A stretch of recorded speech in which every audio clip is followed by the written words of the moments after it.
வணக்கம். பேச்சி சமையலேருந்து மல்லிகா பேசுகிறேன். இந்த வீடியோ கடைசியில் ஸ்கிப் பண்ணாமல் பாருங்கள்.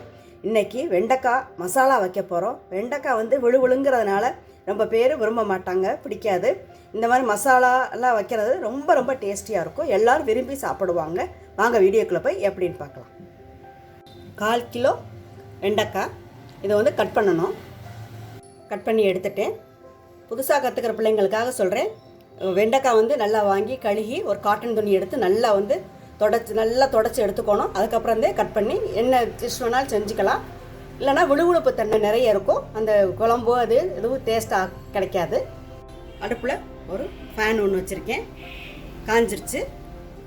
1 ஸ்பூன் ஜீரகம், 1 டீஸ்பூன் ஜீரகத்தை வறுத்துக்கலாம்.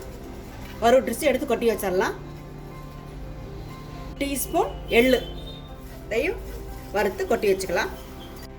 1 கப் வேர்க்கடலை, சின்ன கப்பில் 1 கப்பு, 1 டேபிள் ஸ்பூன் இருக்கும். வறுவிட்டுருச்சு, எடுத்து கொட்டி வச்சிடலாம். இது பவுட்ரு பண்ணிடலாம். மிக்சியில் பவுட்ரு பண்ணியாச்சு. அடுப்பை ஆன் பண்ணி ஒரு கடாய் ஒன்று வச்சுருக்கேன். சட்டி காஞ்சிருச்சு. 1 டேபிள் ஸ்பூன் கடலெண்ணெய் ஊற்றிக்கிறேன். காஞ்சிருச்சு. 1/2 டீஸ்பூன் கடுகு போட்டுக்கிறேன்.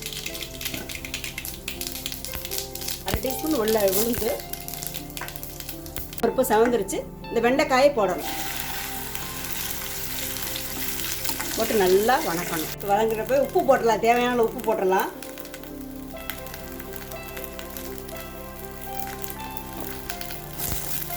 வெண்டைக்காய் புளிக்குழம்பு, வெண்டைக்காய் பச்சடி எல்லாம் வைப்பாங்க.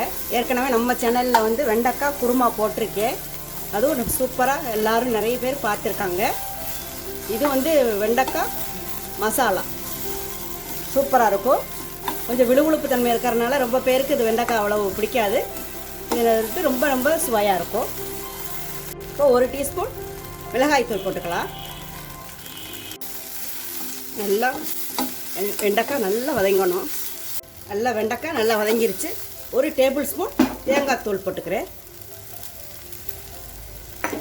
நல்லா பிரட்டி விடலாம். நல்லா எண்ணெயில் ஃப்ரை பண்ணதுனால வெண்டைக்காய் பாருங்கள், இந்த விழுவிழுப்பு தன்மையே கிடையாது.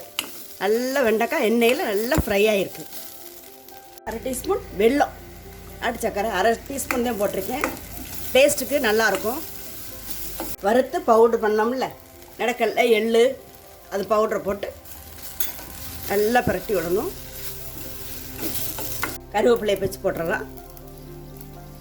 வெண்டைக்காய் மசாலா ரெடி ஆயிடுச்சு. ஏற்கனவே நம்ம சேனலில் வெண்டைக்காய் குருமா போட்டிருக்கேன். வீடியோக்கு கீழே லிங்க் தரேன், நீங்கள் செக் பண்ணி பார்க்கலாம். நீங்களும் இந்த மாதிரி செஞ்சு பாருங்கள். எப்படி இருக்குது என்னென்னு கருத்துக்களை கமெண்ட்ஸில் சொல்லுங்கள். இந்த வீடியோ பிடிச்சிருந்தால் லைக் அண்ட் ஷேர் பண்ணுங்கள். பேச்சி சமையலுக்கு சப்ஸ்கிரைப் பண்ணுங்கள். நன்றி, வணக்கம், வாழ்க வளமுடன். அடுத்த வீடியோவில் பார்ப்போம்.